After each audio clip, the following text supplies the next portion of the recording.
সময়টা 1981। ক্ষমতায় জেনারেল জিয়া, রাষ্ট্রীয় পৃষ্ঠপোষকতায় তখন বহাল তবিয়তে বঙ্গবন্ধুর খুনিরা। চারদিকে ইতিহাস বিকৃতির মহোৎসব, নিগৃহীত স্বাধীনতার চেতনায় বিশ্বাসীরা।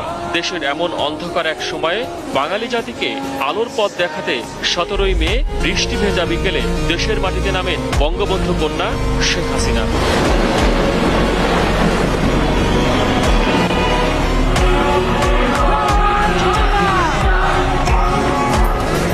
তেজগাঁওয়ের বিমানবন্দর থেকে ধানমন্ডি 32 নম্বর পর্যন্ত ছিল লাখো মানুষ। বঙ্গবন্ধুকে হারিয়ে দিশাহীন মানুষগুলো অধীর আগ্রহে অপেক্ষা করছিলেন তার কন্যাকে বরণ করে নিতে।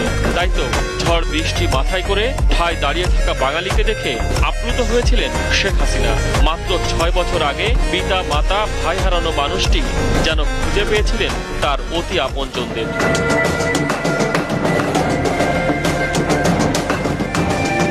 বাঙালির স্বাধীনতার মহানায়ক বঙ্গবন্ধুকে হত্যার পর পরিবেশ খুব একটা অনুকূলে ছিল না শেখ হাসিনার জন্য।